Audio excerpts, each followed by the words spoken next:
Every person who walks the earth thinks that the time that they grew up as a kid was the best time. The 80s was good for high adventure kids films like Star Wars and all that sort of stuff. Video games were fantastic during that era. I love the way the old arcade machine looks. It's this massive box that uses this board that's gigantic to play a game that your mobile phone could play in 5 seconds. Now I have the opportunity to buy these things for next to nothing. They still function well, they still work good, and I personally think that aesthetically they look very nice.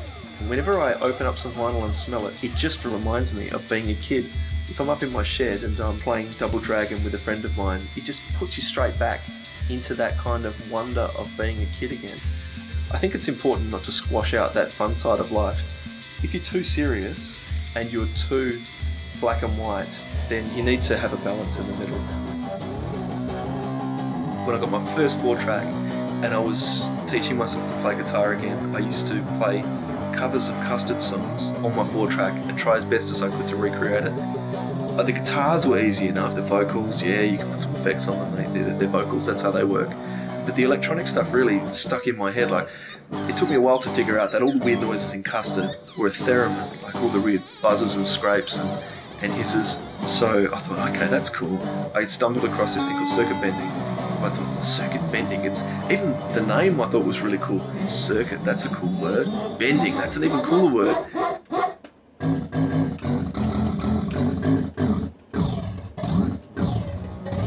And it struck me that these guys had created these original instruments, making original sounds that you couldn't possibly, like some jerk like me with a 4-track in his bedroom, had no hope of replicating. The main sort of it is an exploration sort of, you know, like a random touching and feeling real kind of approach. You might end up with something just amazingly beautiful or amazingly horrible. Or beautifully horrible. Play it again, everybody! Cha-cha-cha! Play it again!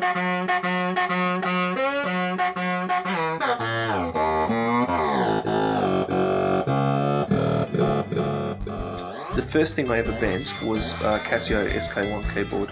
During my honeymoon, I took some time out from being a honeymooner to go up to my shed and solder up all the parts. In consultation with my new wife, I had negotiated some free time in the sheds. I was so focused on the task at hand, I'd come back in all excited sometimes and I'd be like, look at this, like I've attached an Atari to a Casio, it's the best thing I've ever seen. And she'd be and Ren would sometimes feel like it's, you know, you've been up there for hours. Come on. You just want me to know that I cannot swim at your show without becoming your piece of me. Mr. Shark, Alright, there's a system involved with a swap meeting that myself and my wife have developed over the years. Hey, you can't like zigzag from side to side, that's no good, you'll miss something fantastic.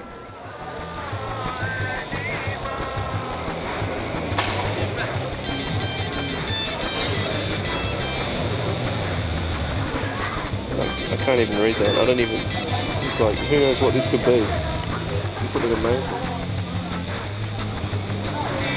I love this city. Not very happy to be there. This little kid's happy, this guy's happy. This one, not so happy.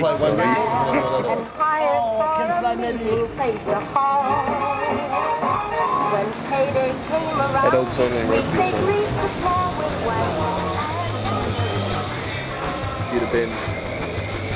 It works. A couple of them. How much? 15. Oh, 10. I have set prices for things on what I think they're worth. Like that little white keyboard back there. I mean, I think the lady wanted 15, and then when I said no, she said, "Oh, 10." But like, maybe for 5 I would have taken it. It didn't sound that great though.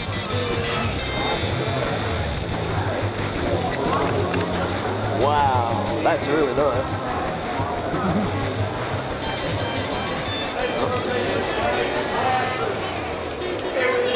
I don't know if it'd be any good, but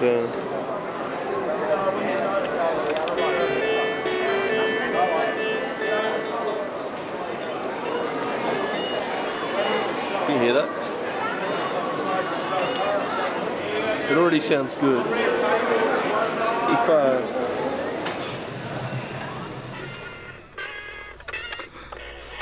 If that's the one there.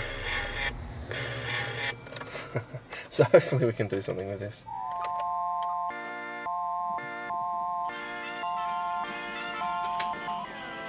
Every time you start, you never know what's going to happen. The toy could fizzle out and die, or it could create these most beautiful sounds. Okay, first thing to do, take your probe. The integrated circuit is under here that has all the noises and so forth and when to play them. And you could delve into these circuits quite deep and get lots of different things out of them.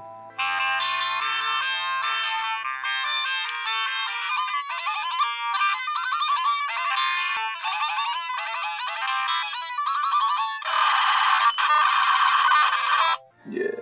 What I've got here is a photocell. It's a variable resistor that changes depending on how much light gets into it. You yank out the fixed resistor, put this in its place, and you'll end up with something that you can play like a theremin by waving your hand over. And on the other side of my switch, when I flick it this way, we're going to have this circuit.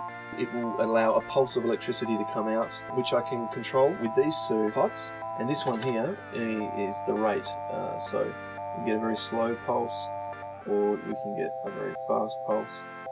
I will get a smaller photocell, this one here. I'll connect it up face to face with this one, and this will allow us to control a little bit like an oscillator filter on a synth. I like to hack at things and get things right the second time.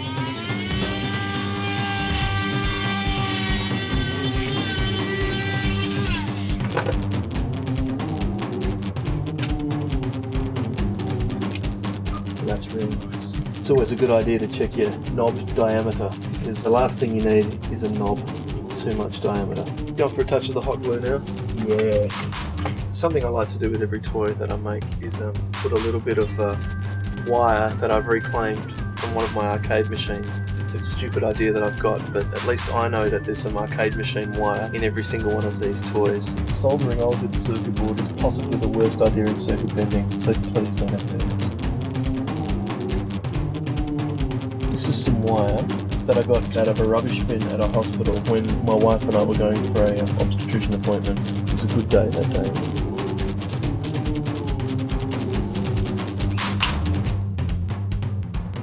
Before I stick it back together, I'm just going to give a few things a test.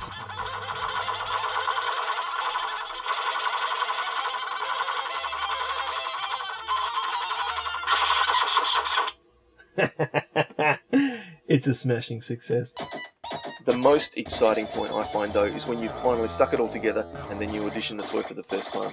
That's when you get to see what your toy's capable of.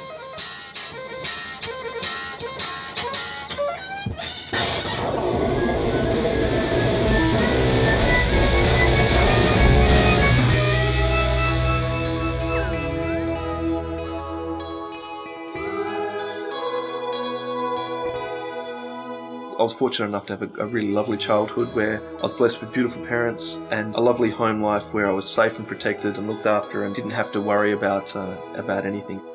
They always said that I could do anything that I wanted as long as I was happy. And, so that's the same approach that I want to take with this little man. Look.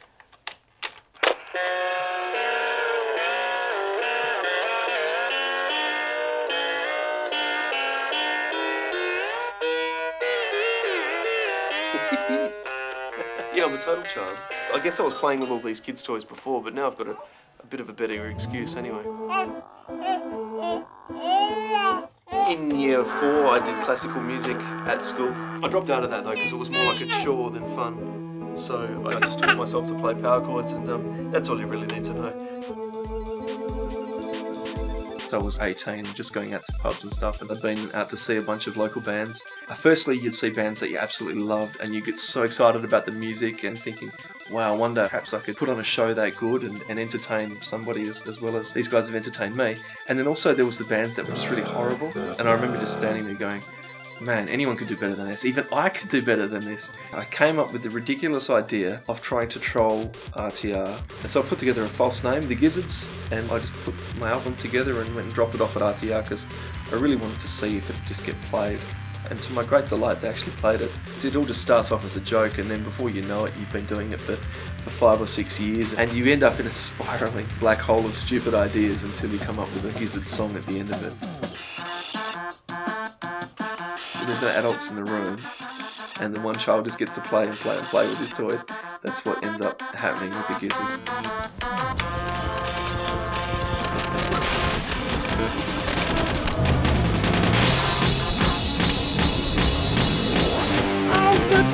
In my lab coat, I'm a gentleman of science and smart. For me, I really love perhaps a little bit more the live side of things. There's an immediacy to playing and seeing people's reactions.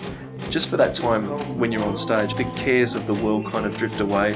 Firstly, you've got to get over yourself though. You've got to get over being embarrassed about the way you look.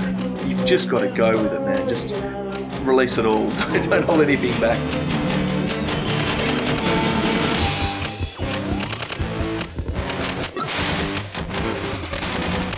The people who are most successful at rocking out are the ones with wild abandon. And they don't care what you think of them. They don't care if you think they're being stupid or whatever. They're just loving it. And you know, I know how stupid it is, and I know it's kind of ridiculous to be treating my one-man show like a stadium performance. I know it comes across as ridiculous to some, but other people see the humour in it, I think, and they can get where I'm coming from. And I mean, who doesn't want to swing their arms around like Pete Townsend or pull off any of those like standard rock moves that you get, like the high kick or the knee slide? I haven't managed to take that one yet.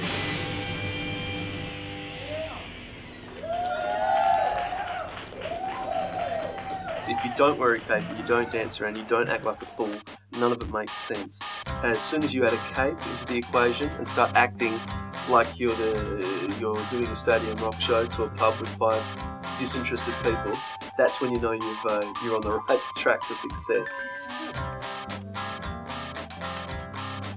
With circuit bending, I plan to do it for as long as it interests me. That's all I can ask for anything.